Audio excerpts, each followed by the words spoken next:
अस्सलाम वालेकुम guys, welcome back to another video. ये है मेरी डंकी की स्टोरी का पार्ट 2। जैसा कि पिछली वीडियो में यार मैंने बताया था कि जब हम डेवो बस से तकरीबन रात के 1-2 बजे थे तकरीबन, जब उस बंदे ने हमें उतारा, डेवो बस से उतारा क्या, अचानक ही एक गाड़ी सामने आ गई। स्टोरी शुरू करने से पहले मैं आप लोगों को बता दूं कि काफ़ी मैंने पिछला जो पार्ट है, पार्ट 2, वो मैंने पंजाबी में अपलोड किया। तो तकरीबन मैंने टोटली सारी की सारी अपनी स्टोरी ऑलरेडी अपलोड कर दिया, लेकिन प्राइवेट है। तो मैंने सोचा था कि यार हफ्ते बाद एक एक पार्ट पब्लिश करता जाऊंगा, लेकिन काफ़ी दोस्तों ने कल रात को जब मैंने पंजाबी में वीडियो अपलोड की पार्ट 2, तो काफ़ी बंदों ने बोला कि यार आप उर्दू में अपलोड करो ना कि पंजाबी में। सो इस वजह से मैं दोबारा से ये वीडियो उर्दू में बना रहा हूँ पार्ट 2। अब उस वीडियो को मैं डिलीट कर देता हूँ। खैर अपना सफ़र शुरू करता हूँ। रात के 2 बजे एक गाँव आया। उस गाँव पर जाकर उस बस में जो डेवो बस है वहाँ पर रुक के, जैसे ही वो वहाँ पर रुकी तकरीबन आगे डाला सामने आया 4 व्हीलर। वो बस वाला और दूसरा वो जो एजेंट है डाला, वो यानी कि आपस में मिले थे। उसने आगे चौंकी थी, इस वजह से आगे से उन्होंने डाला मंगवाया। हम तकरीबन 14-15 बंदे थे। 14-15 बंदों में से उन्होंने 7 बंदे गाड़ी से उतारे, जिनमें मैं भी अकेला बंदा शामिल था। और मेरा कज़न डेवो बस में था, वो थोड़ा सा पीछे बैठा था और मैं आगे बैठा था। खैर उस बंदे ने जल्दी जल्दी लाइटें ऑफ की, उसके डाले की भी और दूसरा उस बस की भी। लाइटें ऑफ कर कर सुनसान एक सड़क थी। उसके बाद 7 बंदे उन्होंने उतारे, गिन गिन कर, ठीक 7 बंदे उतारे, ताकि आगे चौंकी, अगर चौंकी में पुलिस वाले रोक लेते हैं, 7 बंदे को निकाल लेते हैं या सबको ही उतार लेते हैं, अल्लाह ना करे। इस वजह से उन्होंने सोचा कि आधे बंदों को हम निकाल लेते हैं और आधे बंदों को हम डेवो में रहने देते हैं, ताकि पुलिस वालों की शक ना हो, इस वजह से। खैर उन्होंने हमें उतारा, उतार के तकरीबन उनमें मैं भी शामिल था। तो जब उस बंदे ने ज़बरदस्ती मुझे नीचे उतारा और मैंने शॉट डाल दिया, उस बंदे ने आगे से मुझे थप्पड़ मारा। जब उस बंदे ने मुझे थप्पड़ मारा, यकीन करो मैंने उस बंदे का गलमा पकड़ लिया और हमारी थोड़ी सी आपस में लड़ाई। मंडी के लड़के थे, उन्होंने भी फिर हमें पकड़ा, मुझे भी पकड़ा, उस डंकर को भी पकड़ा। उन्होंने फिर मुझे समझाया कि यार जल्दी करो, ठीक है अभी टाइम कम है, इस वजह से मैं तुम्हें कह रहा हूँ टेंशन ना लो, तुम्हारा कज़न भी आगे तुम्हें मिल जाएगा, इस वजह से ये कह रहे हैं। खैर वो वहाँ पर उन्होंने छुड़ाया और मुझे डाले में बिठाया। डाले में जब बैठ गए और मैं टेंशन में था, परेशान था कि यार मेरा कज़न अब गाड़ी में बैठा हुआ है डेवो बस में और मैं डाले में।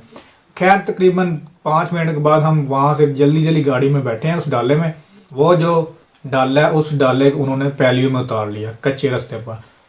तो तकरीबन आधे घंटे का हमने सफ़र तय किया, डाले का आधे घंटे का सफ़र तय, क्योंकि उस बंदे ने पैलियों में से कच्चा रास्ता था, उस कच्चे रास्ते की तरफ वो ले गया, यानी कि उसने वो जो चौंकी है ना, वो चौंकी उसने क्रॉस करनी थी, इस वजह से। और जो मेरा कज़न था वो डेवो बस में तकरीबन जब हमारी जो डाला है वो आगे चला गया पैलियों में, कच्चे रास्ते पर उतर गया, उसके बाद जो डेवो है वहाँ से गुजरी है, उसने गाड़ी स्टार्ट की है। उसके बाद आगे जाकर थोड़ा सा 10-20 कदम पर जाकर उसने जो है गाड़ी की लाइटें ऑन कर ली। जैसे ही ऑन हुई, हमें दूर से तो नज़र आ ही रहा था। उन्होंने पहले क्या करना था, जैसे ही डेवो बस जो है चौंकी से क्रॉस होती है ना, उसके बाद उन्होंने हमारी जो डेवो अपना डाला है फिर स्टार्ट किया कच्चे रास्ते से। उस बंदे ने कॉल कर दिया कि कोई मसला नहीं है, पुलिस ने कुछ नहीं बोला, कोई ज़्यादा चेकिंग नहीं हुई, सो हम बंदे पूरे हैं, ले जाओ तुम बंदों को ले आओ। फिर वो डेवो बस जो है आगे जाकर हमें फिर दोबारा से मिली है और फिर उस डेवो बस ने वही किया, लाइटें ऑफ की और जो मेरा कज़न था या बाकी जो 7 बंदे थे उन्होंने फिर नीचे उतारा। मैं यकीन करो उनको देखकर बहुत ज़्यादा खुश हुआ कि यार शुक्र अल्हम्दुलिल्लाह कि मेरा भाई, मेरा कज़न जो है फिर दोबारा से उन्होंने हमें इकट्ठा कर दिया, मिल लिया। खैर उस वक्त फिर एजेंट ने बोला कि मैंने तुम्हें बोला था ना कोई मसला नहीं होगा, वो तुम्हें मिल जाएगा, तुमने खामखा वहाँ पर शोर डाल दिया। खैर हम डाले में बैठे, तकरीबन फिर उसी डाले में उन्होंने हमें उतारा। आधे बंदे पता नहीं कहाँ ले गए, 4, यानी कि उन्होंने बंदे तकसीम कर दिए। वहाँ पर और भी एजेंट आए, डंकर जिसके बंदे थे वो आकर अपने अपने बंदे ले गए। हम 4 रिश्तेदार थे एक एजेंट के, हम चारों को उन्होंने इकट्ठा किया कि किस किस के बंदे। हमने अपने एजेंट का नाम लिया। उन्होंने वहाँ पर सड़क पर ही एक डंकर आया, वो डंकर हमें अपने गाँव ले गया। तकरीबन रात के 2 का टाइम हो चुका था उस वक्त। मेरा कज़न, मैं और मेरे 2 रिश्तेदार, हमें वो जब अपने घर में लेके गया तो वहाँ पर जाकर यकीन करो उनके घर देखने लायक तो है ही नहीं। खैर वहाँ पर वो बंदे कैसे रह रहे हैं, बलोची, इनका मैं कुछ नहीं कह सकता, और कच्चे घर, ठीक है। और जहाँ पर वो हमें लेके गया माई, तो वहाँ पर लाइट थी, वो मोमबत्तियाँ वगैरह वहाँ पर जल रही थी बस। खैर ना ही वहाँ पर लाइट थी, हमें वहाँ पर उस किस कमरे में जाकर उस बंदे ने हमें बंद किया, बकरियों का जो वाड़ा होता है ना उसमें हमें उसने जाकर बंद कर दिया। ना ही तो ऊपर छत थी। हम पूरा 1.5 हफ्ता उस घर में रहे, तकरीबन 10 दिन पूरे हम उस कमरे में रहे। यकीन करो ना ही तो हम उस कमरे से बाहर जा सकते थे और ना ही वहाँ पर उस बंदे की इजाज़त के बगैर। खैर थके हुए थे हम, तो मेरा कज़न और मैं और मेरे 2 रिश्तेदार हम सो गए वहाँ पर। कच्चा नीचे मिट्टी थी, कपड़े वैसे भी हमारे गंदे थे। अब जो सूरत हाल हमें नज़र आ रही थी, यकीन करो कि यही सूरत हाल थी कि हमने अब जो है ऐसे ही डंकी हमारी लगती जानी है। हमारा सफ़र अब शुरू हो गया डंकी का। वहाँ पर हम लेट गए, नीचे चटाई उस बंदे ने हमें डाल दी कि ये लो, अंधेरे में, हमें नहीं पता कौन सा बंदा किधर पड़ा, अंधेरे में चटाई डाल दी, हम नीचे बस लेट गए। थक गए थे इतना ज़्यादा सफ़र कर करके। खैर जब हम वहाँ पर लेट गए, जब सुबह हुई, सुबह का टाइम हुआ तो एजेंट आया कि अब क्या खाओगे। हमने जब सुबह हुई तो हमने देखा, उसका घर देखा। एक कमरे में हम हैं, पंजाबी में बोलते हैं बकरियों का वाड़ा। जब हमने देखा बाहर निकल के तो उसका अपना घर था, छोटा सा घर था कच्चा। एक का तकरीबन 2 कमरे थे। एक कमरे में हम थे और दूसरा एक सामने घर था और छोटा सा किचन उसने बनाया था, जो कि गांव में होता है आपको पता है। लेकिन उसका टोटली जो सारा घर था ना मिट्टी का था, कच्चा घर है। जब सुबह हुई, जैसे ही सुबह आई हम उठे और ना ही हमने मुंह हाथ धोए, क्योंकि ज़ाहिर सी बात है वहाँ पर ना इतना ज़्यादा पानी था। बस पानी, यही अल्लाह का शुक्र था कि हमें पानी पीने के लिए मिल रहा था। खैर सुबह आई, वो एजेंट डंकर हमारे पास आया कि क्या खाओगे।